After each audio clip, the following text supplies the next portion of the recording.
Good evening. Welcome to Meetings with Our Community. Tonight we will be discussing President Barack Obama's weekly address on closing corporate tax loopholes, the conflict in Gaza and its effect on the Twitter community, as well as various events that happened last week in and around New York City, and some more for you to attend this summer.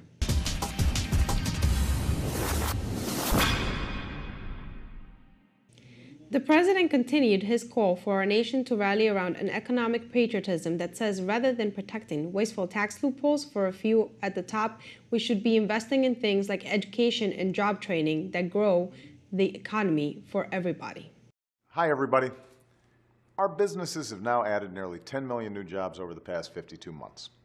The unemployment rate is at its lowest point since September 2008, the fastest one-year drop in nearly 30 years. 401ks are growing, fewer homes are underwater, and for the first time in more than a decade, business leaders around the world have declared that the world's #1 place to invest is not China, it's the United States of America, and our lead is growing. None of this is an accident. It's thanks to the resilience and resolve of the American people that our country has recovered faster and come farther than almost any other advanced nation on earth. But there's another trend that threatens to undermine the progress you've helped to make. Even as corporate profits are as high as ever, a small but growing group of big corporations are fleeing the country to get out of paying taxes. They're keeping most of their business inside the United States, but they're basically renouncing their citizenship and declaring that they're based someplace else just to avoid paying their fair share. Now, I want to be clear. There's only a few big corporations so far. The vast majority of American businesses pay their taxes right here in the United States. But when some companies cherry-pick their taxes, it damages the country's finances. It adds to the deficit. It makes it harder to invest in the things that will keep America strong. And it sticks you with the tab for what they stash offshore. Right now, a loophole in our tax laws makes this totally legal. And I think that's totally wrong.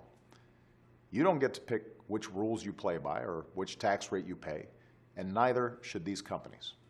The best way to level the playing field is through tax reform that lowers the corporate rate, closes wasteful loopholes, and simplifies the tax code for everybody. But stopping companies from renouncing their citizenship just to get out of paying their fair share of taxes is something that cannot wait. That's why, in my budget earlier this year, I proposed closing this unpatriotic tax loophole for good. Democrats in Congress have advanced proposals that would do the same thing. A couple of Republicans have indicated they want to address this too, and I hope more join us. Rather than double down on the top-down economics that let a fortunate few play by their own rules, let's embrace an economic patriotism that says we rise or fall together as one nation and as one people. Let's reward the hard work of ordinary Americans who play by the rules. Together we can build up our middle class, hand down something better to our kids, and restore the American dream for all who work for it and study for it and strive for it. Thanks, and have a great weekend.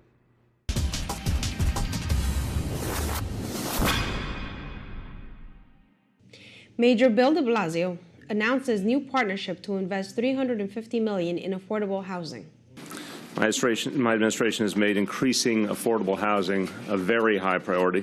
The goal of making New York City a place that people can actually afford, a place that every kind of person can live in. This is essential to our vision. And it is essential to the larger notion of creating a more fair and just city.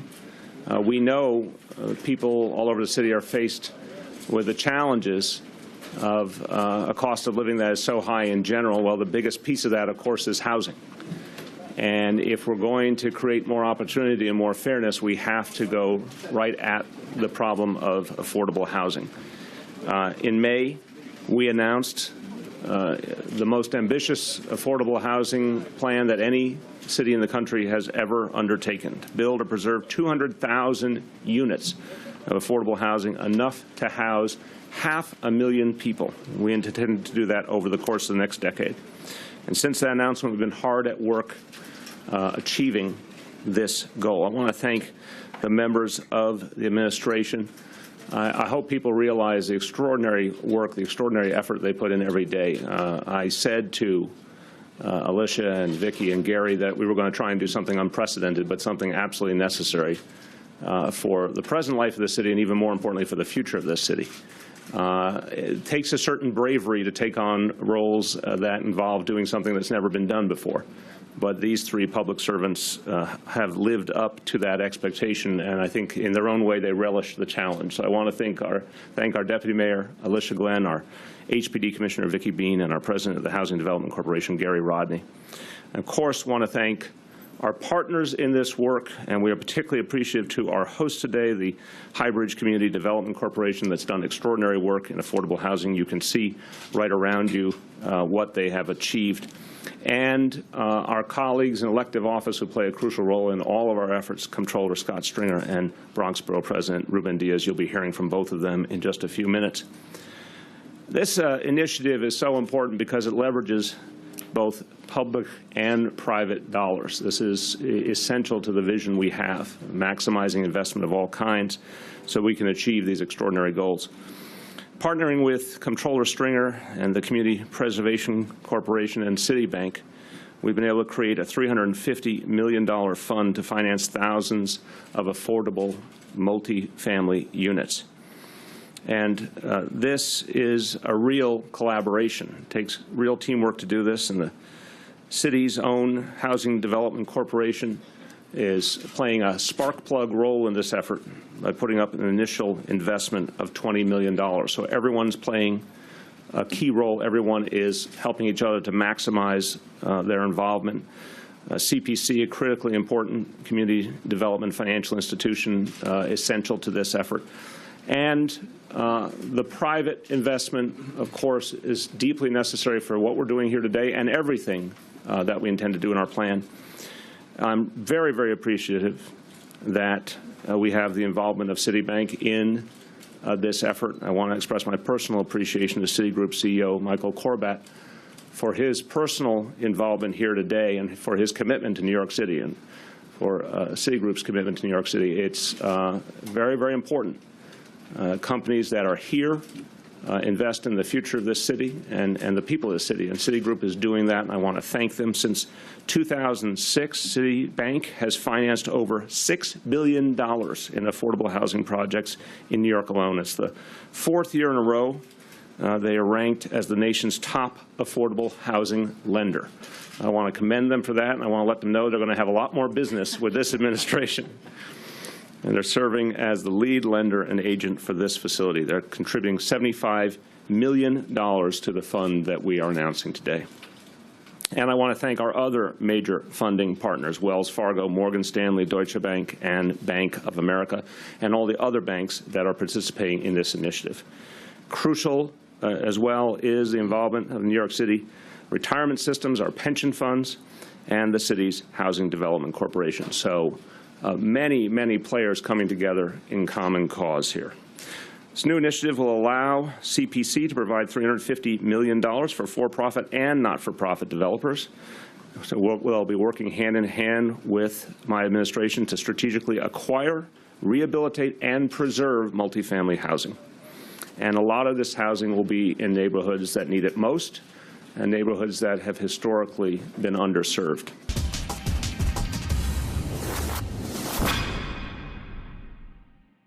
Celebrate Mexico Now, New York's only annual festival of contemporary Mexican arts and culture. Now is the time to support the next Celebrate Mexico Now.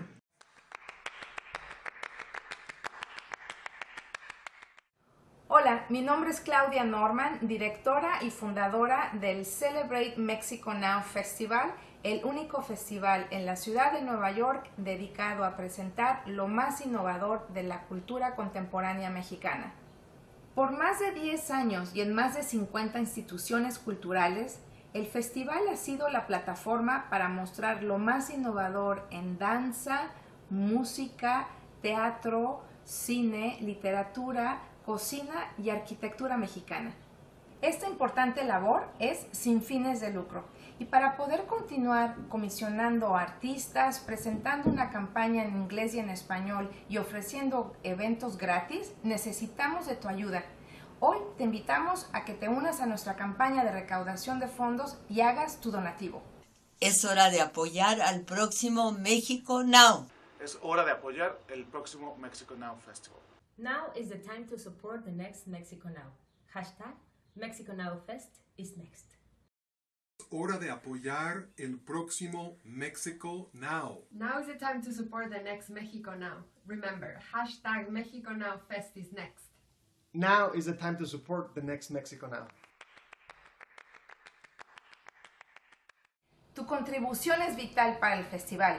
Es hora de apoyar el próximo Mexico Now.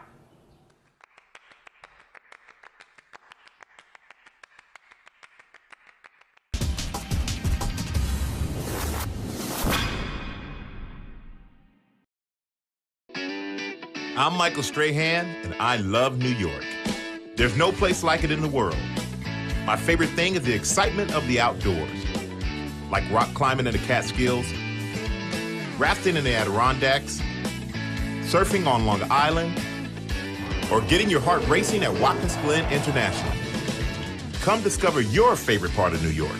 Plan your summer vacation at iloveny.com. There's something for everyone.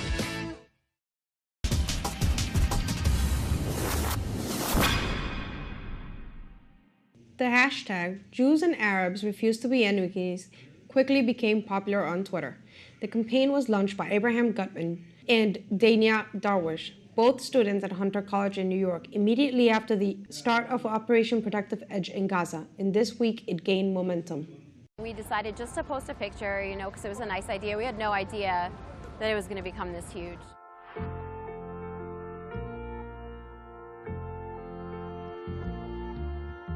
I'm half Lebanese. I grew up spending a lot of time in Lebanon. I speak Arabic. My boyfriend grew up Orthodox.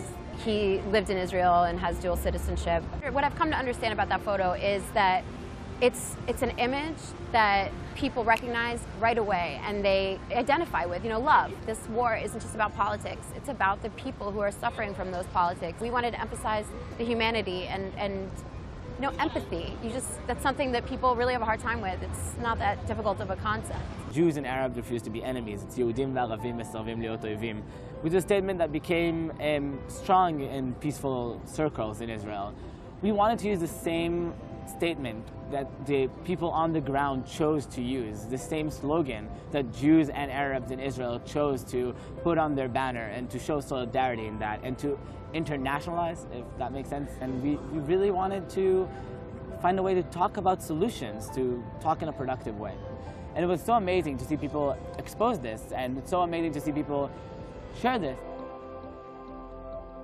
Because there is so much tension and sadness and sorrow in the Middle East right now, so it's nice to see. And if we could just change one person's mind to not quickly judge another person because of what they represent, if we could just change that one person, I feel like we've done our job. And to see so many people participate, that's completely overwhelming, and it's beautiful. If it was up to me and Dania, I think we would stop the occupation tomorrow, solve the conflict.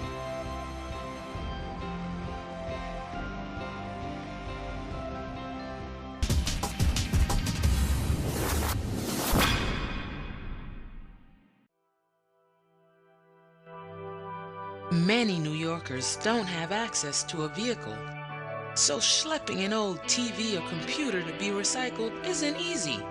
That's why the Department of Sanitation partnered with Electronic Recyclers International to create eCycle NYC. This free and convenient electronics recycling program is for residential buildings over 10 units. Learn more at nyc.gov/ecycle.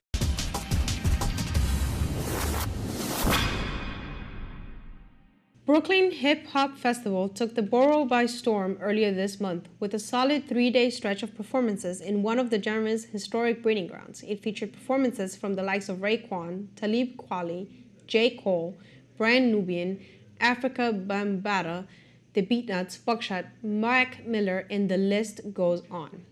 The highlight, however, came when Jay Electronica surprised fans by bringing out none other than Jay-Z.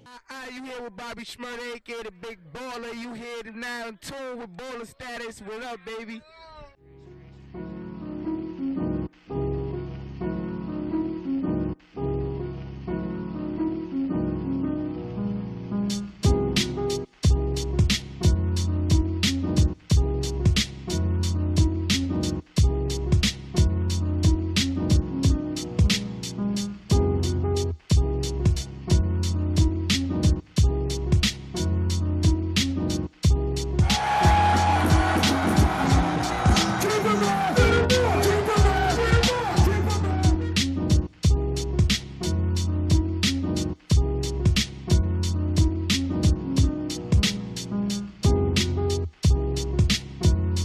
yo, it's J Electronica, legendary planetary.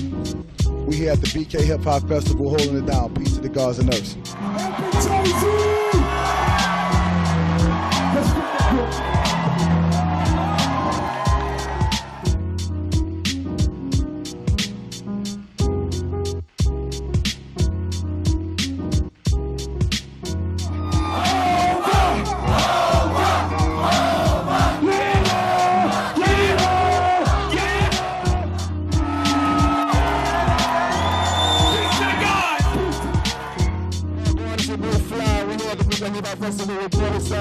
Shout out to the family. Big up, big up, big up, big up, big up. Fly!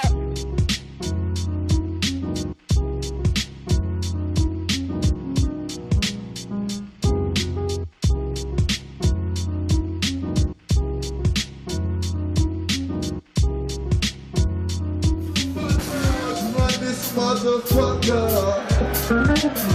To my ladies, run this motherfucker. My dogs run this motherfucker.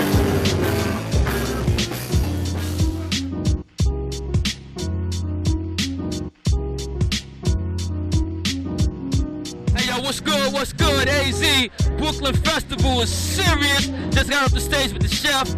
Peace to Brooklyn, y'all know how we do, holla.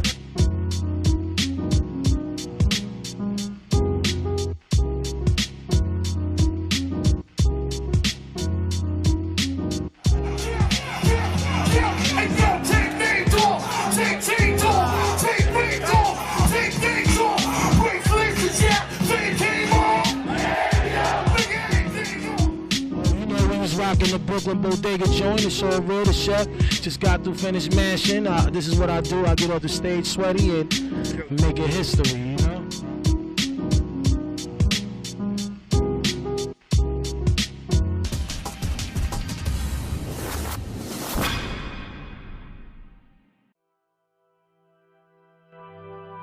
Many New Yorkers don't have access to a vehicle.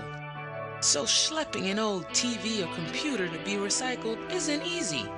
That's why the Department of Sanitation partnered with Electronic Recyclers International to create eCycle NYC. This free and convenient electronics recycling program is for residential buildings over 10 units. Learn more at nyc.gov/ecycle.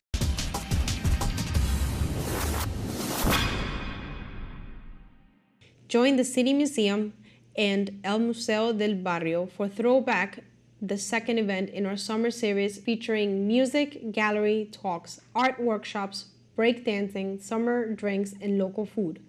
At the City Museum, celebrate the golden era of 1980s hip-hop by dancing to classic tracks spun by DJ Grand Master Kaz and watching breakdancers show off their styles.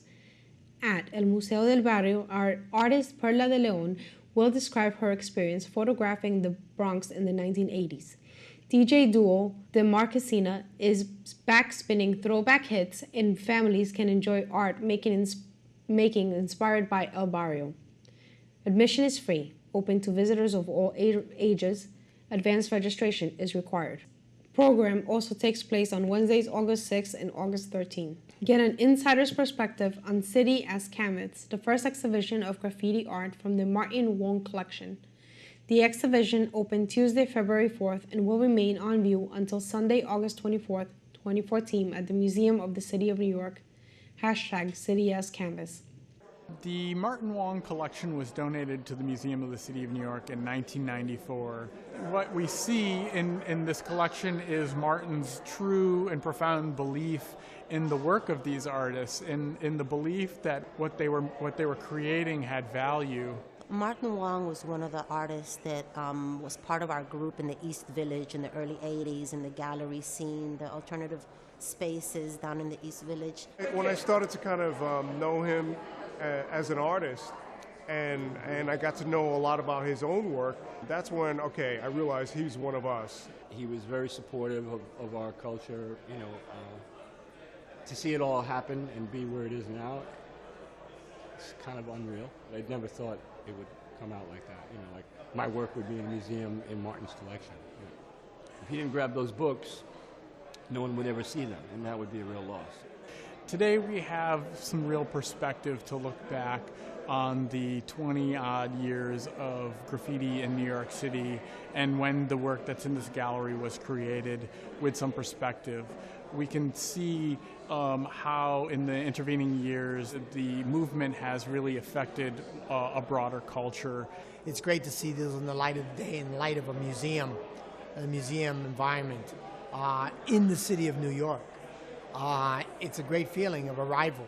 Most of us have exhibited extensively in Europe and in Asia, but for the most part, you know, we've been perhaps marginalized in terms of whatever people perceive as being, you know, quote unquote high art. I think the G word, the graffiti word, will always have that sort of effect on people. They'll just see the bad. But two new words, street art, it kind of expands your thought a bit. This isn't something that is taught in school by an institution. This is just a lot of dedicated people applying themselves and doing the best that they can. And that's what art movements need, because they always need a rejuvenation, you know, within. I'm Ed Burns, and New York is my home. There's no place like it in the world. My favorite activity is fishing. We have the best trout fly fishing east of the Rockies, 5 of the country's top bass lakes, and one of the world's top 10 fishing destinations off Montauk. And now, with reduced freshwater license fees and no saltwater fees, New York's world-class fishing is even better. Find out more at iloveny.com.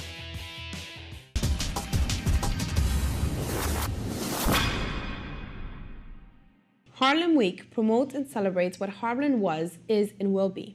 Harlem Week is a series of events throughout the summer that bring together all age groups and cultures to celebrate the unique and diverse essence that is Harlem. This celebration of Harlem offers over 100 events throughout the months of July and August, attracting approximately 2 million attendees from all over New York and the world every year.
Camouflage brown.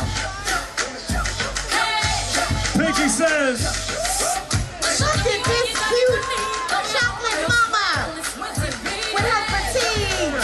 With the military look. That's right, camouflage is back, baby. Imagine going into battle with this. Come on, fatigue. Hey, camouflage.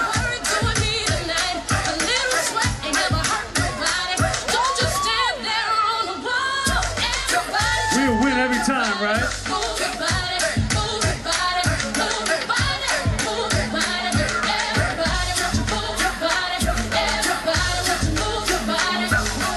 Pinky Says Fashions. Fashions by Pinky Says.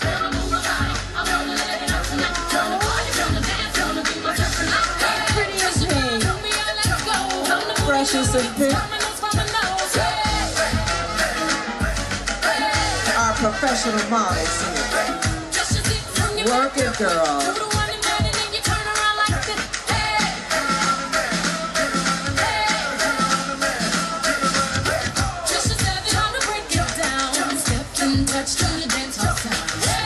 Not jelly shoes, but jelly boots. Remember jelly?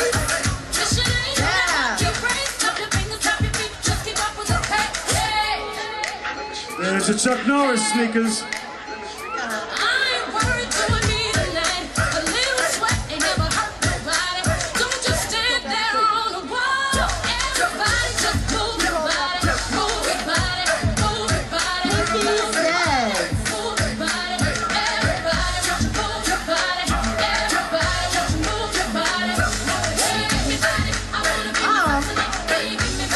Remember when you little girls used to wear bows in their hair?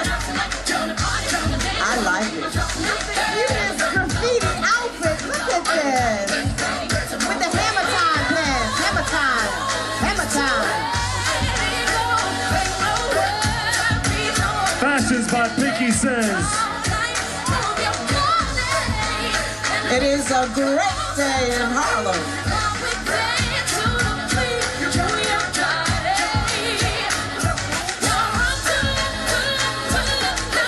Look at that smile. Back to school. She's so confident, I bet she's an A student in school.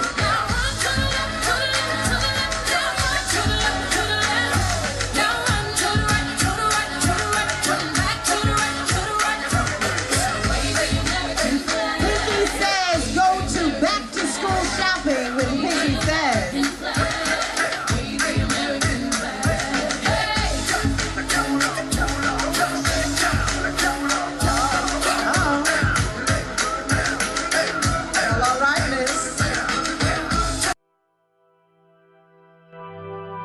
Many New Yorkers don't have access to a vehicle, so schlepping an old TV or computer to be recycled isn't easy. That's why the Department of Sanitation partnered with Electronic Recyclers International to create eCycle NYC. This free and convenient electronics recycling program is for residential buildings over 10 units. Learn more at nyc.gov/ecycle.